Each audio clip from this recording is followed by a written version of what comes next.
Bombeiro é demitido por salvar moradora de rua em vez de um rico empresário, porém o ex-amigo dele faz algo ainda pior.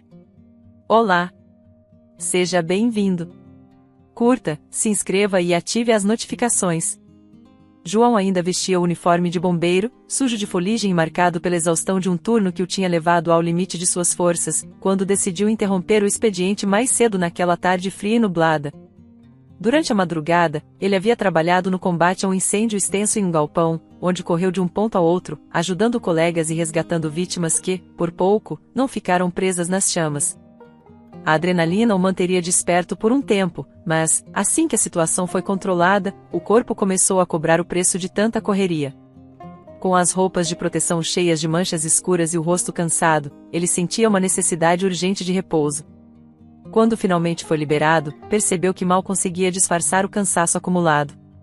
Ao chegar em casa, largou o capacete no chão da sala e removeu as botas enfumaçadas, suspirando de alívio. Ainda pensou em tomar um banho rápido, mas seu estômago roncava de um jeito que tornava impossível ignorar a fome. Abriu a geladeira, notando pouca coisa dentro, um tupperware com arroz cozido, um suco aberto e alguns legumes murchos que não seriam o bastante para saciar sua fome. Além disso, a ideia de lavar panelas, cortar ingredientes e preparar qualquer refeição soava quase insuportável naquele momento. Precisava de algo simples e eficiente, então decidiu que iria ao restaurante próximo, cujo cardápio era conhecido por oferecer boas sopas e pratos feitos a um preço acessível. Ao descer as escadas de seu prédio, sentiu o frio que penetrava nos ossos, revelando que o fim de tarde seria ainda mais gélido do que o habitual. Nas ruas, algumas pessoas passavam apressadas, encolhidas em seus casacos, enquanto os postes de iluminação já se acendiam, preparando a cidade para a noite que não demoraria a cair por completo. João guardou as chaves no bolso da calça, ajustou a gola do agasalho que usava sobre a camiseta e seguiu seu caminho, embora seus passos fossem um pouco lentos. Refletia sobre como aquelas horas de trabalho intenso haviam desgastado não apenas seus músculos, mas também sua mente, pois ser bombeiro, além de exigir esforço físico, sempre incluía uma carga emocional difícil de medir. Ele lembrava das chamas vorazes no galpão, das explosões de labareda subindo pelas paredes e do risco iminente de tudo ruir sobre a equipe. Agora, cada parte de seu corpo doía como se fosse um lembrete de que, às vezes, sair vivo e relativamente bem de um serviço noturno já era por si só uma vitória. Ao dobrar a esquina que o separava do restaurante, porém, algo chamou sua atenção e o fez reduzir o passo. A alguns metros dali, uma mulher com a aparência abatida estava agachada perto de uma menina que aparentava ter no máximo 7 ou 8 anos. A garota tinha os lábios roxos de frio, e ambas usavam roupas visivelmente surradas, com remendos nos punhos dos casacos e nas barras das calças. Assim que notaram sua aproximação, a mulher ergueu a mão e murmurou um pedido de ajuda, como se já não tivesse expectativas altas, mas ainda guardasse uma semente de esperança de que alguém pudesse oferecer algum trocado ou alimento. João, que em situações normais talvez tivesse continuado seu trajeto sem se envolver, não conseguiu ignorar o que seus olhos testemunhavam. Ele estava acostumado a ver o sofrimento de pessoas em acidentes e incêndios, mas a cena de mãe e filha implorando por qualquer ajuda, ali naquele frio, lhe atingiu em cheio. Ele levou a mão ao bolso do moletom, tateando por algumas moedas que trazia ali. Embora não fossem muitas, ao menos poderiam servir para que elas comprassem algo quente ou talvez um cobertor usado em algum lugar. Sem pensar duas vezes, ele se abaixou e entregou as moedas para a mulher, que ergueu o rosto, exibindo marcas de cansaço e de lágrimas que haviam secado em suas bochechas. "Obrigada, senhor." "Deus lhe pague", ela disse, com a voz carregada de emoção e de um agradecimento sincero. João sentiu um aperto no peito. Pensou em dizer algo para animá-las, mas as palavras não surgiram de imediato. Ele apenas balançou a cabeça, sem conseguir disfarçar a compaixão que o gesto revelava. Quando se levantou, notou que a menina o olhava de um jeito quase curioso, talvez surpresa por alguém ter parado ali sem hesitar. João sorriu de forma sutil, como quem deseja passar um pouco de tranquilidade, mesmo sem ter muito a oferecer. Com essa imagem gravada na mente, ele retomou o trajeto até o restaurante e entrou no local, empurrando a porta de vidro que produziu o som de um pequeno sino balançando. O interior estava moderadamente aquecido, e havia várias mesas distribuídas por um salão de tamanho médio, onde clientes conversavam em tom baixo. Procurando um ponto onde pudesse ficar perto da janela, João se acomodou e pegou o cardápio que estava sobre a mesa. Antes de sequer decidir o que pedir, sua mente já vagava na direção daquela mãe e da filha do lado de fora. Ele decidiu que, além de satisfazer a própria fome, pediria também um prato extra para levar a elas. Talvez uma sopa para espantar o frio e alguma porção de pão fresco. Precisava fazer algo mais consistente do que apenas ter entregue algumas moedas. Então, enquanto analisava as opções, o estômago começou a roncar de novo, lembrando de que seu corpo estava carente de nutrientes, e isso reforçou ainda mais a ideia de pedir algo capaz de aquecer e alimentar. Quando o garçom chegou para anotar o pedido, João apontou para o item mais interessante do cardápio. "Vou querer a sopa do dia, por favor. E, aliás, pode me trazer 2 porções da mesma sopa, só que uma delas embaladinha para a viagem." Ele fez questão de especificar.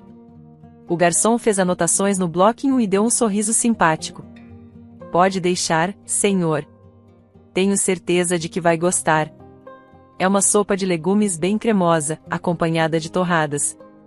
"Perfeito", João respondeu, sentindo um leve alívio por imaginar o gosto quente e caseiro daquela refeição. Ele se recostou na cadeira, tentando relaxar por um momento, contemplando a rua através do vidro. Observou o céu começando a escurecer e pegou-se pensando em como a vida de algumas pessoas era muito mais dura do que a dele, apesar de todos os desafios que enfrentava como bombeiro. Não pôde deixar de notar que a mulher e a menina seguiam no mesmo lugar, talvez porque não tinham para onde ir ou porque o lugar onde dormiam ficava longe demais. Enquanto perdia-se nessas reflexões, a porta do restaurante se abriu de repente, soltando outro tinido característico. Quem entrou foi Eduardo, que João reconheceu de imediato. Tinham estudado juntos no passado, mas nunca criaram laços de amizade. Na época da escola, Eduardo se mostrava impaciente e demonstrava inveja de qualquer pequeno mérito que João obtivesse, seja nas aulas de educação física ou nos trabalhos em grupo. João não entendia muito bem a razão daquele ressentimento, mas havia aprendido a ignorá-lo para não criar confusões. Agora, ali estava Eduardo, dono daquele estabelecimento, vestindo um terno escuro e ostentando uma expressão de impaciência ou quase desprezo. João percebeu o olhar do outro se cravar nele por alguns instantes, antes de Eduardo seguir seu caminho até os fundos, provavelmente para cuidar de algum assunto administrativo. Não houve troca de palavras, somente um rápido aceno de cabeça que não passava de um gesto mecânico. João tinha acabado de reencontrá-lo depois de tanto tempo, mas não se surpreendeu com a frieza com que foi cumprimentado. Preferiu simplesmente manter o foco no objetivo de comer e depois realizar sua boa ação. Em seguida, o garçom trouxe uma bandeja com as sopas, uma tigela para ele e outra já embrulhada. O vapor subia do caldo espesso, carregando aromas deliciosos de legumes, temperos e caldo de carne. João pegou a colher e, ao provar a primeira colherada, sentiu seu corpo se aquecer. A fome era tamanha que ele não demorou a avançar no prato, sentindo-se revigorado a cada gole e pedaço de torrada. Terminado o jantar, João pagou a conta e, com o embrulho da outra sopa em mãos, levantou-se para sair.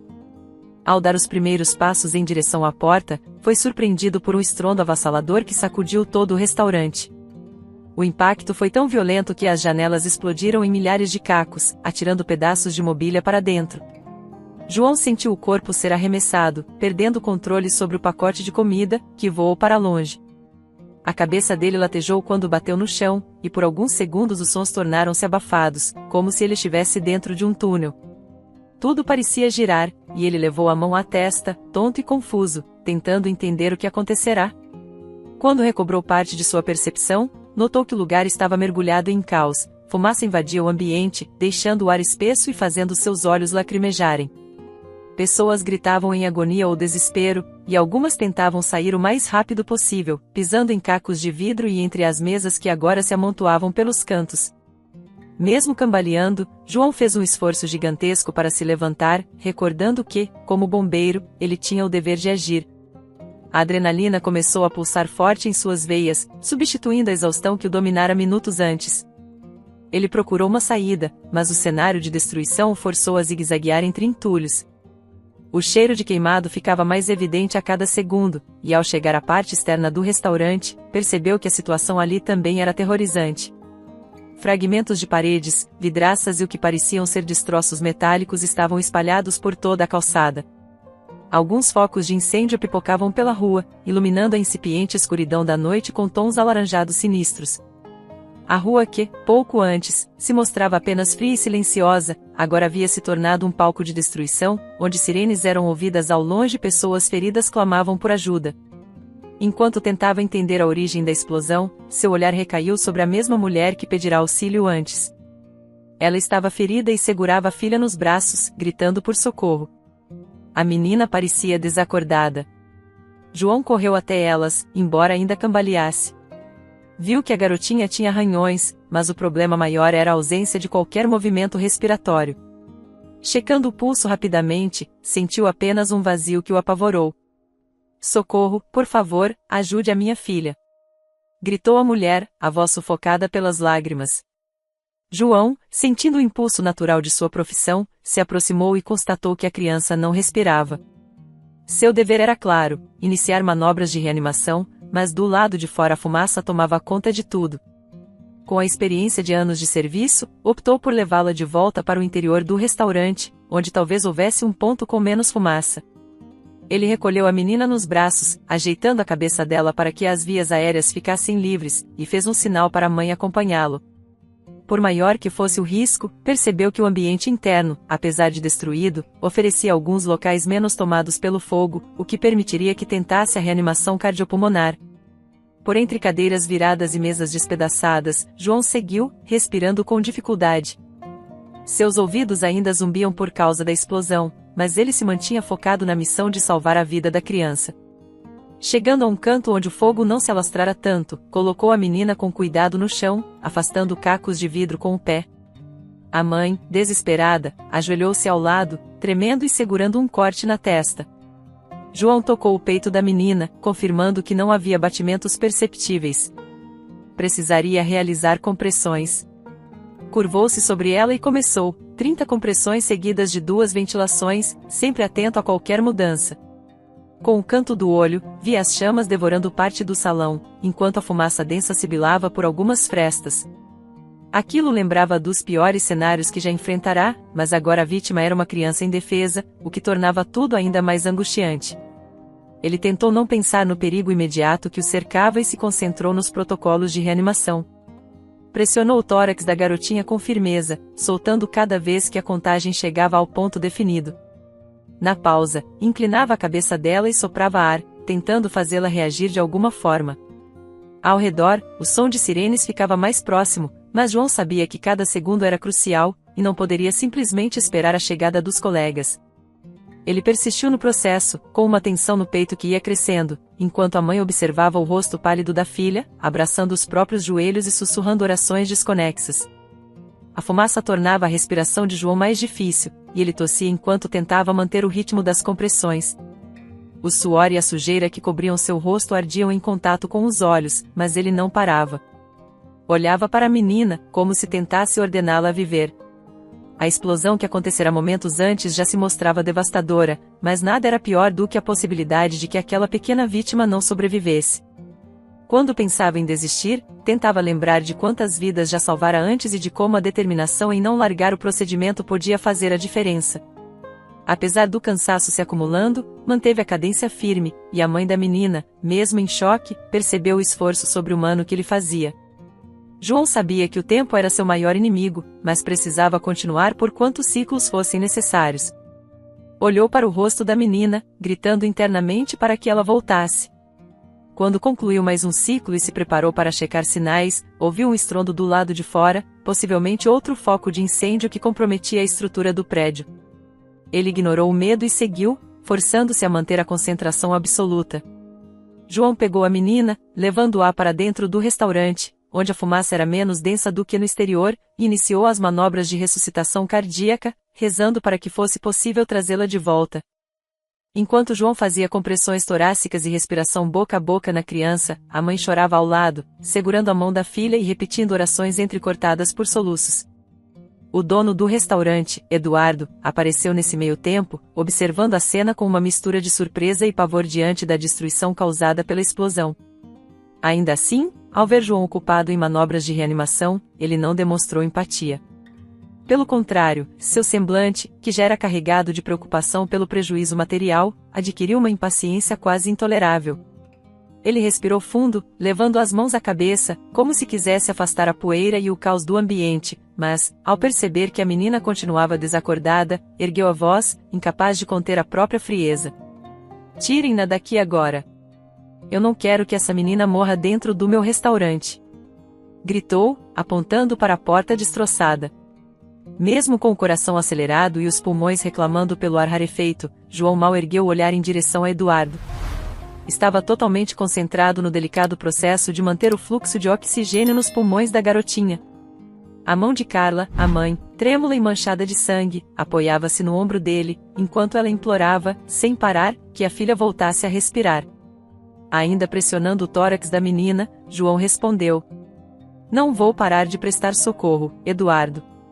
Ela é apenas uma criança. Precisa de ajuda. Havia determinação em cada palavra que ele pronunciava, ignorando o desconforto no próprio corpo e a fumaça que se espalhava cada vez mais pelo salão revirado. Eduardo deu alguns passos para trás, ainda dominado pela raiva e pelo medo de que algo pior pudesse acontecer em seu estabelecimento. Ele olhou ao redor, vendo mesas derrubadas e destroços que invadiam o piso antes tão bem cuidado. Suspirou, contrariado, e acabou decidindo ficar em silêncio por um instante, mesmo que isso significasse engolir sua insatisfação. As sirenes das ambulâncias e dos bombeiros já se aproximavam, reverberando pelas ruas em meio a chamados de socorro e gritos de desespero. O tempo parecia andar em câmera lenta. Cada compressão, cada segundo, pesava na mente de João como se fossem horas inteiras. A menina, imóvel, era a única prioridade que ele conseguia enxergar naquele instante. Embora a pressão de Eduardo fosse evidente, João se mantinha firme, concentrado na técnica que aprenderá ao longo dos anos de treinamento. Sentia a tensão dos músculos do braço e das costas, mas não desistia. Em situações críticas, já vira pessoas voltarem após minutos angustiantes de reanimação. Enquanto sustentava essa esperança, podia ouvir, ao longe, vozes vindas da rua. Eram paramédicos e bombeiros que começavam a organizar o atendimento às vítimas da explosão. Em meio a todo esse caos, surgiu Marcelo, uma figura conhecida em toda a cidade por sua influência política e seu poder econômico. Ele estava caído na calçada, aparentemente sem ferimentos graves, mas inconsciente. O olhar de Eduardo se fixou imediatamente nele, e uma ideia oportunista atravessou sua mente. Se ajudasse Marcelo, talvez pudesse se safar de possíveis complicações legais, ou até mesmo conquistar favores futuros. Sem perder tempo, Eduardo lançou um olhar impaciente na direção de João e da criança ainda em parada cardíaca, e decidiu tentar convencer o bombeiro a mudar suas prioridades. João, deixe essa menina e venha ajudar o Marcelo. Ele é poderoso, você não sabe o quanto isso pode ser vantajoso, chamou, aproximando-se de novo. João, porém, não levantou a cabeça. Continuava com as compressões, contando mentalmente o ritmo certo e parando em intervalos adequados para aplicar respirações. Respondeu de forma curta, mas direta. Não posso largar uma criança em parada cardíaca para atender outra pessoa, Eduardo. Estou fazendo o que posso. Ela não resiste se eu parar agora. Eduardo, percebendo que não teria sucesso em persuadir João, saiu em disparada para a rua, aproximando-se de Marcelo. Tinha nítida intenção de prestar algum tipo de socorro que pudesse render recompensas futuras ou, no mínimo, uma certa gratidão. No entanto, conforme chegou perto do homem, constatou que Marcelo ainda estava desacordado e apresentava um pulso irregular. Alguns paramédicos já se apressavam para examiná-lo. Um deles comentou que não havia indícios claros de fraturas ou ferimentos visíveis, mas Marcelo não reagia a nenhum estímulo. Parecia um mistério. Eduardo, sentindo-se sem função, recuou, buscando alguma brecha para se envolver, mas os profissionais de saúde assumiram a dianteira e pediram que ele não interferisse. Enquanto isso, lá dentro, João prosseguia nas tentativas de salvar a garotinha. Ele pressionava o peito infantil, liberando cada compressão na hora certa e aplicando respirações bem calculadas. O suor escorria por sua testa, misturando-se com fuligem e poeira que o cobriam desde o momento da explosão. A mãe, Carla, mantinha-se próxima, com o rosto marcado pelas lágrimas incessantes e o coração cheio de angústia. Havia um tremor no corpo dela que não parava, fruto do choque, do corte na testa e do medo de perder a filha. Aguenta firme, minha pequena, aguenta, ela sussurrava, quase sem forças. Os segundos passavam numa lentidão cruel, e João começava a temer o pior. Até que, em um dado momento, ao realizar mais uma sequência de compressões, sentiu um leve pulso reverberar sob seus dedos. O sangue pareceu voltar a circular com algum vigor, ainda que fraco. Ele respirou fundo, intensificando as manobras de reanimação. Vamos, vamos, murmurou entre os dentes, lutando contra o cansaço. Para sua surpresa, a menina deu um puxão de ar, tossindo de forma fraca, mas audível. Seus olhos se abriram, revelando um olhar assustado e confuso, embora fosse inegavelmente um sinal de vida. Carla, ao perceber o movimento da filha, deixou escapar um grito de alívio misturado com choro, abraçando-a num gesto de amor desesperado. Obrigada, Senhor! Obrigada, meu Deus! Exclamou, a voz ainda trêmula. João, exausto, mas tomado por uma onda de satisfação, segurou a criança com cuidado, verificando rapidamente sinais vitais. Você vai ficar bem, Luísa, disse, pois a mãe acabará de informar que esse era o nome da filha. Em seguida, orientou Carla. Os paramédicos já estão a caminho. Eles vão fazer uma avaliação mais detalhada, mas ela parece fora de perigo imediato. Por fim, João precisou correr para o exterior do restaurante novamente, pois ouvirá um tumulto envolvendo Marcelo. Quando chegou do lado de fora, viu Eduardo ao lado do homem que, aparentemente, se encontrava em condição bastante grave. Equipes de resgate tentavam reanimá-lo, mas, para espanto de todos, ele não resistiu. Sem ferimentos evidentes, o coração de Marcelo parou pouco depois de ser atendido, deixando para trás apenas a perplexidade de quem assistia. Eduardo recuou, cobrindo a boca com a mão, pois não esperava aquele desfecho tão repentino. Mais tarde, no hospital, João passou por um check-up rápido. Precisava garantir que não havia inalado fumaça demais ou sofrido algum ferimento grave. Ele também fez questão de acompanhar Carla e Luísa, que estavam sendo submetidas a exames.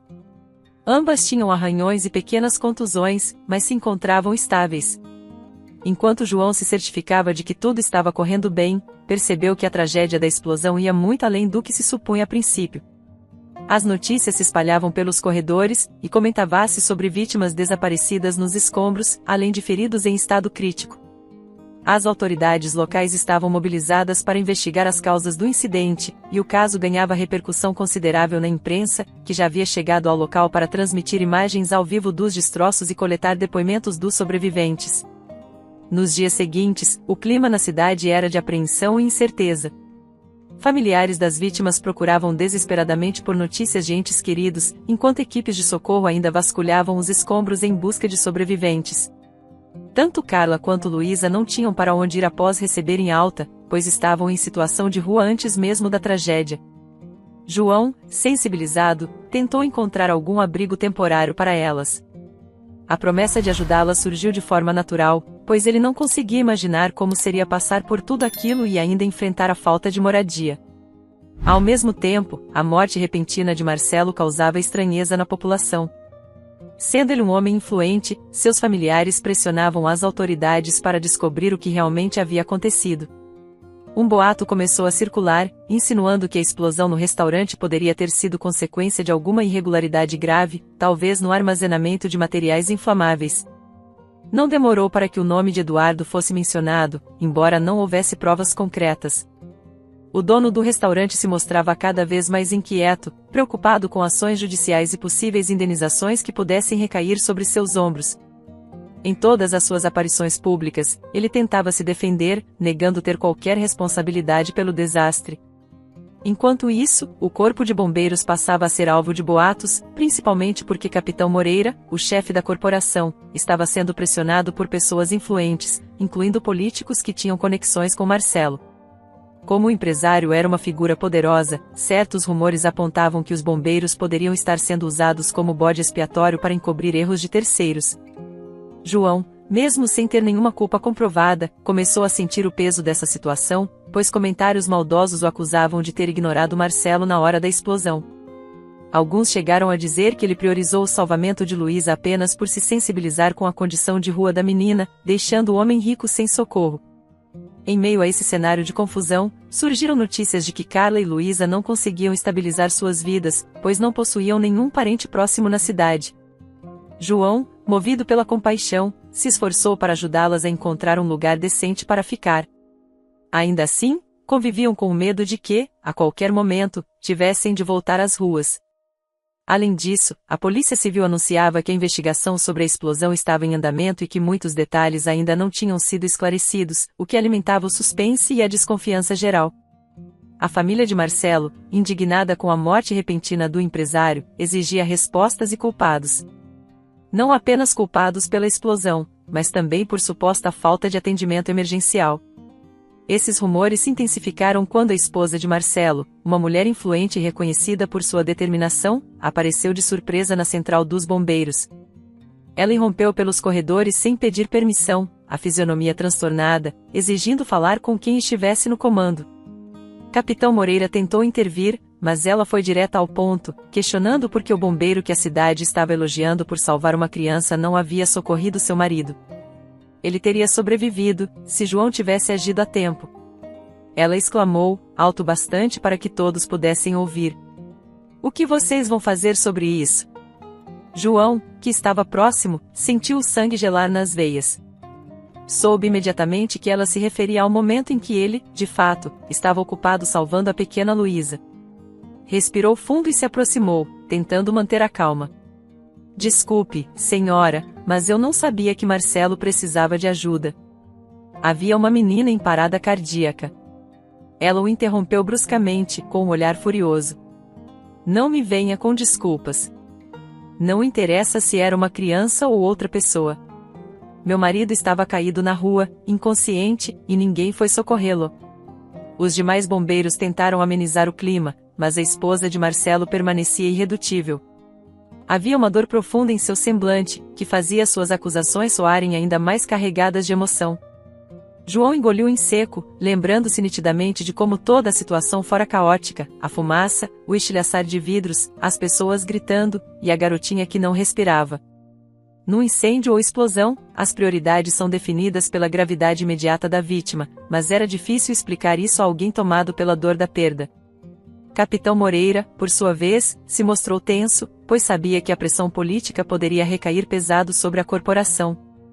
A notícia do confronto se espalhou rapidamente, e muitos passaram a especular sobre um possível processo judicial contra João.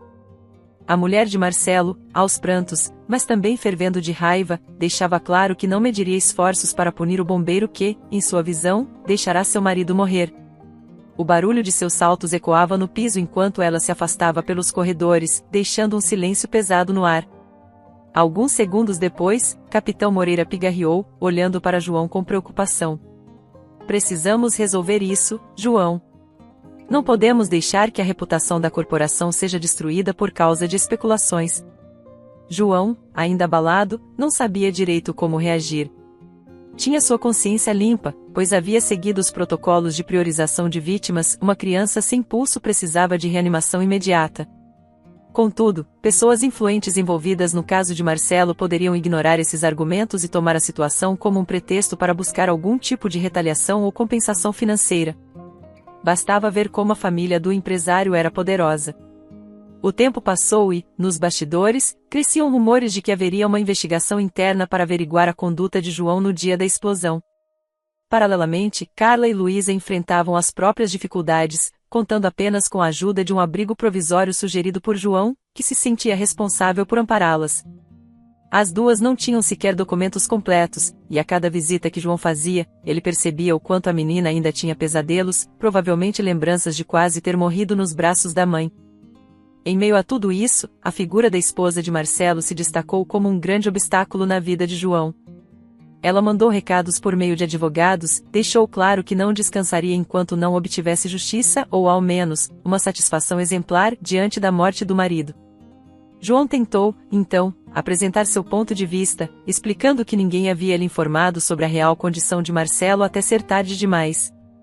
Mesmo assim, ela não se comoveu com o relato dos acontecimentos. Você escolheu não salvá-lo, repetiu, de maneira fria, sempre que alguém tentava argumentar. Ele teria vivido, mas você preferiu ajudar outra pessoa.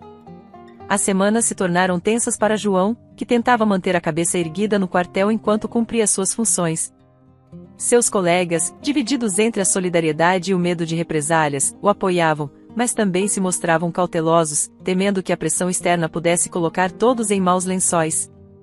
Eduardo, por sua vez, praticamente desaparecera dos holofotes, preocupado em limpar a própria barra quanto à explosão e às possíveis infrações de segurança no restaurante. Falava-se que ele tinha contratado advogados especializados para evitar ser responsabilizado criminalmente.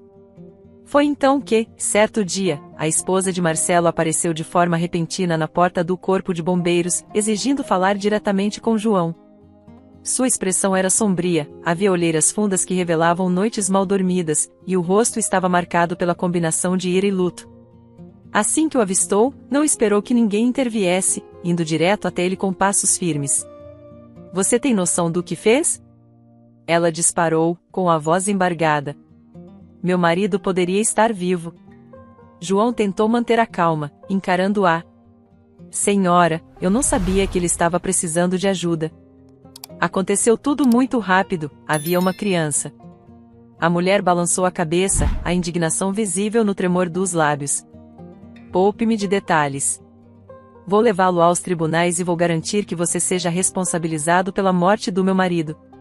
João respirou fundo, insistindo na tentativa de explicar a confusão do momento, o fato de não ter nenhuma informação sobre Marcelo e o risco iminente que a menina corria.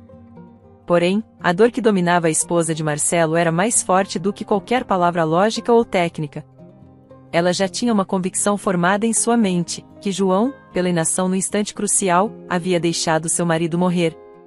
Levantou o dedo em rixe, como se quisesse apontar todas as culpas para o bombeiro, e deixou escapar uma frase dura. "Você vai pagar caro por isso. Tenho recursos, influências e contatos, e prometo que vou usá-los até as últimas consequências." João tentava explicar que ele sequer sabia que Marcelo estava precisando de ajuda, mas a mulher, cega pela dor, prometeu vingança e afirmou ter recursos para processá-lo. A pressão sobre João se intensificou a ponto de Capitão Moreira chamá-lo para uma conversa séria. O escritório do superior era pequeno, mas bastava um olhar para perceber o desconforto estampado em seu rosto. Ele folheava alguns papéis com as mãos trêmulas, como se procurasse o jeito menos doloroso de compartilhar más notícias. Finalmente, respirou fundo e pousou os documentos sobre a mesa. "João, você sabe que eu confio em você, mas a esposa de Marcelo tem conexões muito poderosas. Eles estão fazendo pressão", explicou o superior, desconfortável, mantendo os olhos fixos em um ponto imaginário da parede. João, que estava de pé do outro lado, sentiu um aperto no peito. Percebera que a situação não era boa, mas não imaginava que chegaria a esse nível. Já ouvira boatos nos corredores, vozes sussurrando sobre o caso e sobre influências políticas. Contudo, ouvi-lo diretamente do capitão era ainda mais desolador. "Como assim, capitão?" perguntou João, tentando manter a calma na voz. "Eu fiz o que pude na noite da explosão. Salvei uma menina que estava em parada cardíaca. Não fazia ideia de que Marcelo também precisava de socorro naquele momento." O capitão esfregou as têmporas e suspirou de modo pesado. "Eu sei, João, mas a família dele está inconformada.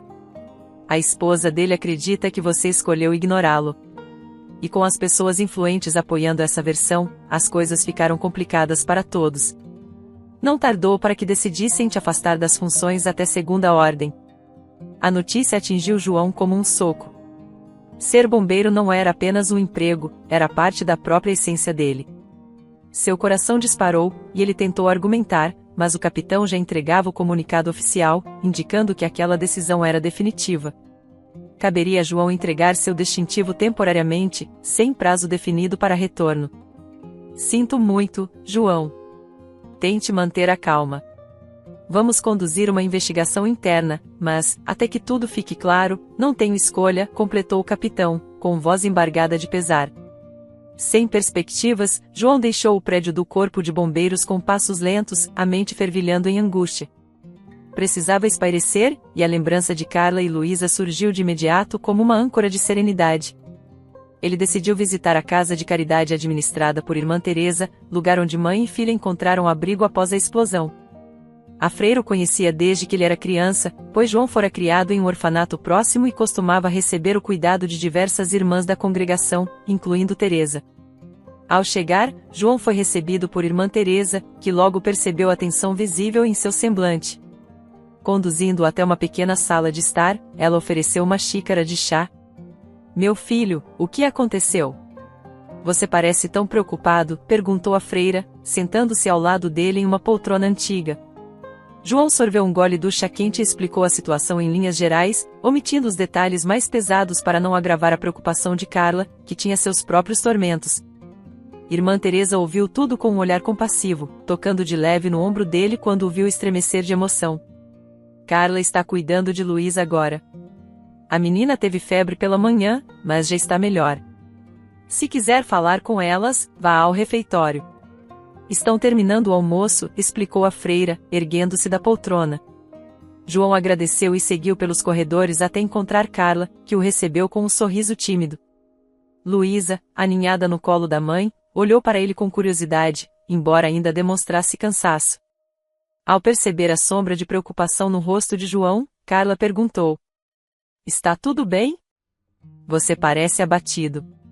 Aconteceu algo no quartel? Ele forçou um sorriso, querendo poupá-la de mais problemas. A jovem mãe já lidava com a dificuldade de não ter um lar fixo e com a tarefa de cuidar de Luísa após o trauma recente. Ainda assim, não queria mentir. Vamos dizer que as coisas ficaram complicadas para mim. Vou precisar me ausentar do serviço por um tempo, respondeu, procurando mudar de assunto ao acariciar de leve o cabelo da menina. E vocês duas, como estão? Carla baixou o olhar, demonstrando certa melancolia. Bem, na medida do possível. Irmã Teresa tem sido muito generosa, mas não podemos ficar aqui para sempre. Ainda não consegui resolver nossos documentos, e as ruas não são opção, principalmente agora que Luísa se recupera de tudo aquilo. João sentiu um nó na garganta. Ele gostaria de fazer mais pelas duas, mas, no momento, encontrava-se em uma situação delicada. Precisava encarar o afastamento do trabalho e a forte acusação de negligência que pesava contra ele. Optou por segurar a mão de Carla, transmitindo um pouco de força. Alguns dias depois, o cenário ficou ainda pior. João foi formalmente acusado de negligência pela família de Marcelo, que alegava que ele poderia ter salvado o homem, mas escolheu não fazê-lo. As manchetes dos jornais locais falavam do caso, destacando a trajetória de Marcelo e questionando o papel do corpo de bombeiros durante a explosão. No tribunal, as testemunhas revezavam-se para dar suas versões. Carla e Luísa, obviamente, defendiam João, repetindo que ele salvou a menina em estado crítico. No entanto, o depoimento de Eduardo causou revolta. Embora não surpreendesse ninguém, continuava chocante ver como ele insistia em culpar João, acusando-o de ignorar os pedidos de ajuda para Marcelo. Sentado no banco dos réus, João ouvia cada palavra com o coração apertado. Seu advogado, um voluntário que acreditava na inocência dele, fazia o possível para contrapor as acusações. Porém, a falta de recursos e o peso das influências políticas tornavam a defesa uma tarefa ingrata. Carla, em prantos, chegou a dizer ao juiz: João não sabia que Marcelo estava tão mal. Ele ouviu meu grito, viu minha filha sem respirar e fez o que qualquer bombeiro experiente faria, priorizou a vida que corria risco imediato. Apesar desse depoimento sincero, a pressão política e social contra João era enorme. Até que, numa noite tensa, Rodrigo, colega de João no corpo de bombeiros, bateu à porta do apartamento simples onde João estava temporariamente alojado. Ao abrir, João viu o semblante preocupado de Rodrigo, que segurava uma pasta de documentos. Preciso falar com você agora. É urgente, disse Rodrigo, entrando com passos aflitos. João, estranhando a atitude misteriosa, serviu um copo de água ao amigo e esperou que ele explicasse. Rodrigo abriu a pasta, espalhando folhas e relatórios sobre a mesa. Depois que começaram a culpar você, fui verificar os registros do restaurante de Eduardo. Tive acesso a documentos de inspeção, notas fiscais, e descobri que ele armazenava substâncias inflamáveis ilegalmente no subsolo. Isso causou a explosão. Além do mais, achei evidências de que o capitão Moreira recebia propina para ignorar irregularidades na região. João arregalou os olhos, incrédulo. Ele sempre desconfiara de Eduardo, mas não a esse ponto. E pensar que capitão Moreira, seu superior, estava envolvido em algo tão sujo era avassalador.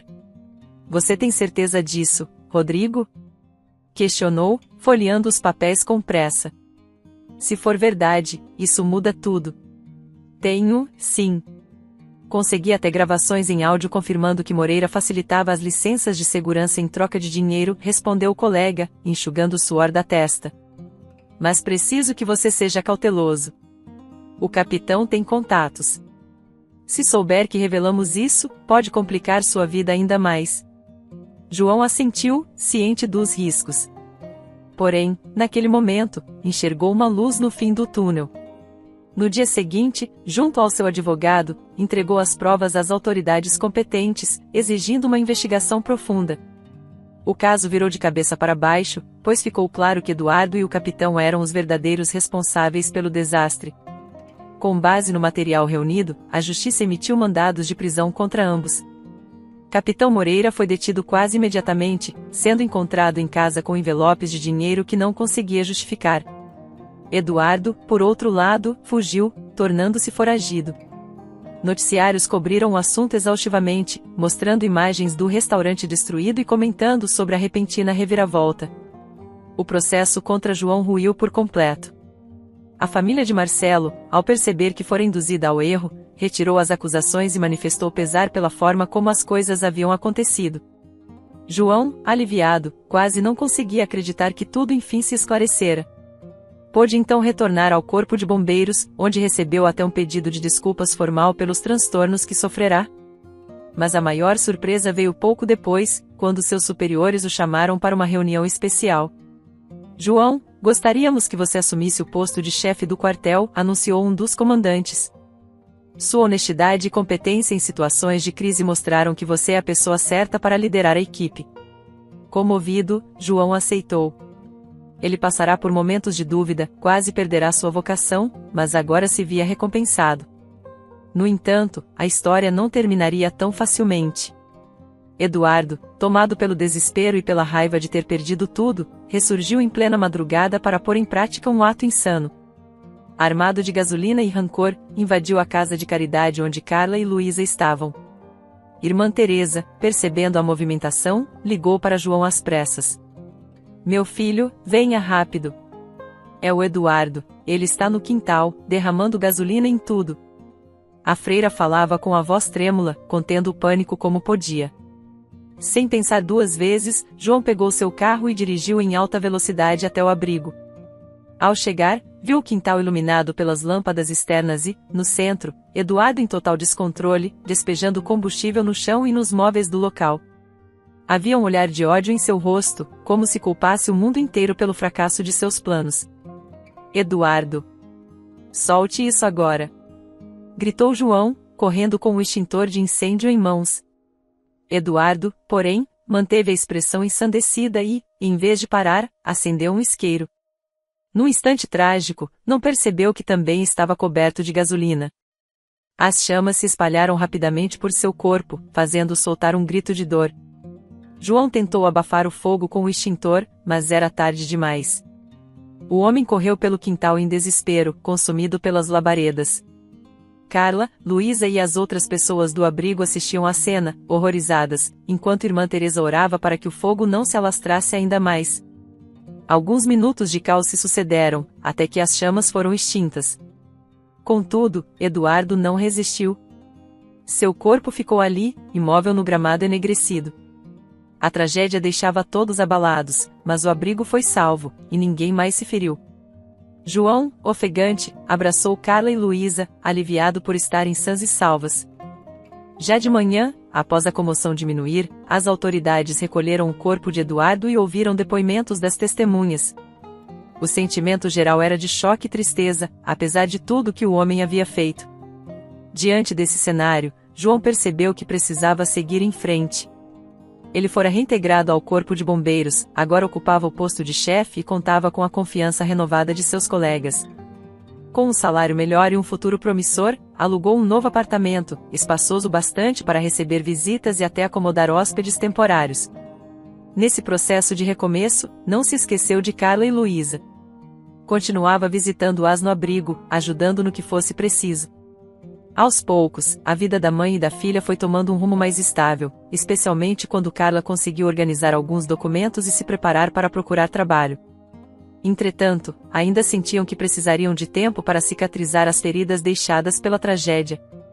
João, por sua vez, sentia um calor no peito cada vez que via Luísa correr pelos corredores, sorrindo ao vê-lo chegar.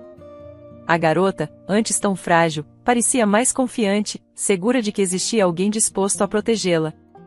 Entre os sorrisos dela e o cuidado sempre discreto de irmã Teresa, João e Carla criaram um laço especial, que florescia mesmo sem que ambos se dessem conta de seus sentimentos de maneira clara. A cada visita, a amizade se fortalecia. As conversas se tornavam mais longas, marcadas por trocas de histórias do passado. Carla revelava, pouco a pouco, as dificuldades que enfrentará, enquanto João se abria sobre a falta que sentia de uma família, lembrando-se de seus anos no orfanato. Em meio a essa cumplicidade, surgiu uma ternura mútua, algo além de gratidão ou empatia. Com o passar do tempo, Carla e Luísa começaram a frequentar o novo apartamento de João, compartilhando refeições simples que iam desde sopa até pizza nos finais de semana. Nessas ocasiões, ele percebia como era bom ter uma presença carinhosa em casa, ouvir as risadas de Luísa enquanto ela explorava o lugar, e contar com a conversa suave de Carla. Na retaguarda, irmã Teresa observava tudo, com um sorriso de satisfação, pois via a esperança brotar nos olhares daqueles que tanto sofreram. Finalmente, quando João se estabeleceu de vez em seu novo cargo, permitiu-se respirar com mais tranquilidade. O medo de ser injustamente culpado havia ido embora, a reputação manchada se reerguera, e agora ele sentia que seu caminho voltava a ter propósito. Não era apenas o cargo que lhe dava satisfação, mas a possibilidade de cuidar da comunidade, orientar novos bombeiros e, acima de tudo, sentir que ajudava pessoas em situações extremas. Assim, a tragédia se converteu em renascimento. João não apenas limpou seu nome, como reencontrou a fé na própria vocação de bombeiro, ciente de que cada resgate conta, de que cada vida importa. Junto disso, abriu o coração para laços afetivos genuínos, experimentando a alegria de formar laços com Carla e Luísa. Mesmo que não fosse algo planejado, descobriu que um sentimento verdadeiro poderia brotar em meio às ruínas do passado. Aquela explosão, que quase o fez perder tudo, terminou por unir os que realmente importavam, criando uma nova esperança para todos que sobreviveram aos infortúnios daquela noite fria.